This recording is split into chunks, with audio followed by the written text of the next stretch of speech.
My name is Paul Fugazzotto. I'm a periodontist for the last 34 years in Milton, Massachusetts. I attended New York University for my dental degree, Boston University for my certificate in periodontology. I guess I'm supposed to say that I specialize in periodontics, implants, and oral health. The truth is, I'm not just a periodontist. I'm a member of a comprehensive oral health team. My portion focuses on interdisciplinary comprehensive treatment planning with my restorative partners, the laboratory, and the patients. And then my technical work is the implants, the periodontal surgical therapy, bone regeneration, etc. We treat TMJ and muscle pain with Botox, bite appliances, etc. And with our Reflections Medical Spa, we treat aesthetic concerns for patients as well in their faces, Botox, fillers, lasers, etc. Basically, we treat patient needs and satisfy patient desires. I belong to a lot of dental organizations. I've always believed in that type of a group to learn from each other. The ITI is very simply the finest organization in dentistry for a number of reasons. It is independent. It is research-based. It then takes these research findings and gives you clinical guidelines to help yourself and to help patients. It is truly dedicated to education on all levels, not just big fancy world symposia and congresses, but the grassroots level. It is dedicated to helping all levels of dentists, newbies, people who are lost, honestly, in the woods, people who are sophisticated, people who are highly sophisticated. It's there for everybody. It's simply the best organization there is. It has a unique blend of education and camaraderie. Whenever we have our meetings in different countries, I always organize for a group of about 20 of us a big dinner with wine, etc. We've even started what we call the WITI, the wine lovers of the ITI, and we do this internationally. It's a great group. Camaraderie, education, betterment of your practice, betterment of your life. Well, the ITI works on so many levels. We have consensus conferences, which I've been privileged enough to be in, where we really try and distill the information, separate the wheat from the chaff, and figure out what's happening and give recommendations. Then the ITI, of course, has the world meetings, and then the local meetings, and then the grassroots meetings. The ITI is education and research first, and everything else second, and that's what it should be. It means to be, and it is, a guiding light, not necessarily for the best person in the world, they're going to figure it out, but for everybody else, and that's what we need. Well, the first question becomes this whole term of price-friendly. I'm not sure what that means, because the price is astronomical when something fails. When you look at price, you're not just looking at the cost of the material. You look at a cost-benefit analysis. You start with biology. If one gives a biologically superior result to the other one for a patient who you're treating, there is no comparison. So when you look at this price-friendly, cost, even when you get to finances, is the life of the patient. If you have to reduce something, you've got an exponential increase in cost. Why is it important to use the Straumann products with Straumann implants? Because you get a better result, because you have less chance of complications, because you don't have the cataclysmic outcomes of failure which impact the patient on many levels, psychological, financial, and therapeutic, and physical, which impact the clinician on many levels. Psychological because of the disappointment in your failure, financial, obviously, and therapeutic, and which just impact everybody in another way. The patient wonders if you really are the person to go to, did you do the right thing? You live with the fact that you tried to cut a corner, and as a result, somebody who trusted you failed. It's not what I want to do. I saw a patient last week with a fractured non-Straumann screw in an implant. In the last year, I have seen 6 fractured screws in 5 patients which were non-Straumann screws. To put this in perspective, in the 20-plus years of using Straumann and Straumann components, we had 1 fracture well over a decade ago. This was in a faulty manufacturing lot. Straumann caught it right away and recalled it. I happened to have put one in before they recalled it, and the screw fractured. These are 6 screws in a year. What is the impact on patients? The impact on the patient is they're disappointed, they're upset. One of the patients actually said, is it something I did? They have guilt. They have a physical impact. We've got to redo everything. There's no financial impact for them because, of course, you do it for nothing. The impact on the dentist is on many levels. The obvious one is financial because you're redoing it for nothing.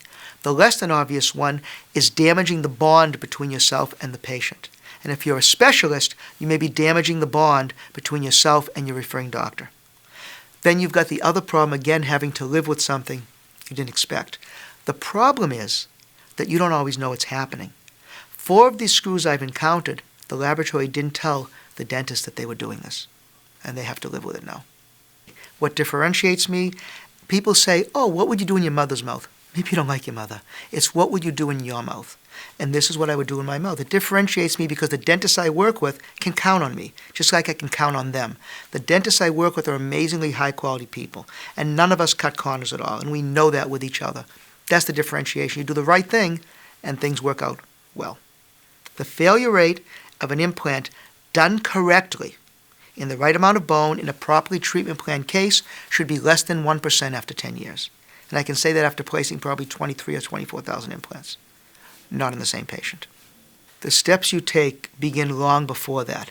They begin by putting together a team where you work toward the same goal in a concerted manner, where you can count on each other and know what each other are doing. Then you make mutual decisions about how to proceed. None of the dentists I work with regularly will even consider using a non-Straumann part because they know it's a potential compromise. So how do you ensure it? You work with people who understand the difference. And you talk together, and you make your protocols together, and your treatments together. And that's what you do. The people I worked with the problems I mentioned to you, 4 of them didn't even know that the laboratory used a non-Straumann part. The other person, I had just begun to work with her, and she used these 2 screws in one patient. They both fractured because the laboratory told her they were cheaper and just as good. What is the difference? The difference is you have a team working together all the time. I'm from Boston. Who's the greatest basketball player of all time? It's not Michael Jordan. He's the greatest individual of all time. The greatest is Bill Russell because everybody won a championship. In our team, whether it's me or the restorative dentist I work with or the patient or the laboratory, everybody wins the championship because that's the way we play. The first thing is the definition of success in this discussion we're about to have. And success doesn't mean an implant has stayed in somebody's mouth. It means it's healthy and not just surviving. Now, if you take a practice that puts in 500 implants a year, which is something I don't understand, honestly, because if you put in 100 or 200, you're just learning to do this. If you put in 900 or 1,000, you've got things working well. If you put in 500, you're working with dentists who understand, but you're not maximizing the potential to help patients. But let's say you only do 500. You should have less than a 1% failure rate with a Straumann implant properly utilized in a proper way, in a proper case. So that means that out of those 500, give me a 1% failure rate, I'm going to have how many? I'm going to have 5, right? Let's assume that I can get this discount implant for $125 less than a Straumann. Now you take those failures and take the time for them. Assume the average fee in the country, which is about $2,300 per implant. Take these 25 failures.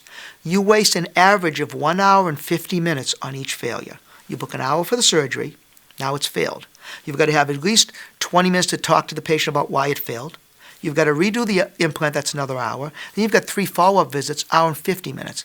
Multiply that by $2,300 an hour, and that comes out with a loss of $15,000 a year or more, sometimes up to $30,000 a year, over what you supposedly saved by placing this cheaper implant.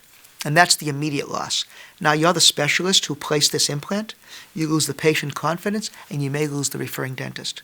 Or you're a dentist who places their own implants. You lose the patient confidence, and you may face a lawsuit because you're not quite as, quote, experienced, and the patient's mad. It makes no sense. No sense at all. You save money doing the best thing you can in the long term. The potential consequences, I've already told you the consequences I've faced so far, and the consequences my restorative partners and our patients have faced. The consequences, the simplest consequence, of course, is complications, which becomes a financial consequence, which becomes a patient stress consequence, which becomes a dentist consequence, and which becomes a loss of income consequence and loss of patient. The bigger consequence, of course, is that you find yourself doing things and not being happy with it. This 95% success rate, think about this. If you have a 95% success rate and you see 10 patients a day with implants, you have 1 failure every other day. That's not the way I want to practice. That's not the way I want to live. That's not the way my patients want to live. The consequences are far-reaching and all-encompassing. So those are the consequences of not using Straumann parts. It's not just a consequence of the part, not using a Straumann part. It's a consequence that reverberates throughout your practice because of your mistake in judgment in using a non-Straumann part.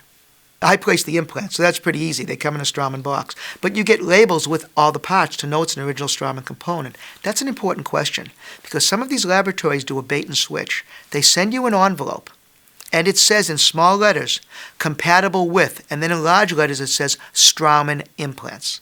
So if you don't read the envelope well, you actually think you got a Straumann part, which is truly bait and switch. They say, oh, it's just the way the packaging is. No, it's not. The way you know is, of course, A, again, working with people you trust, you know what they're doing, or B, you look at the packaging that comes with it and the labels.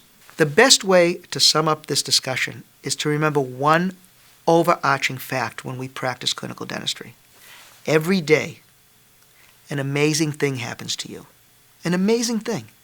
A human being comes to you, and they give you their body, and they say, can you help me? And when somebody does that, the least you can do is the best you can do, because that defines you as a clinician and as a human being.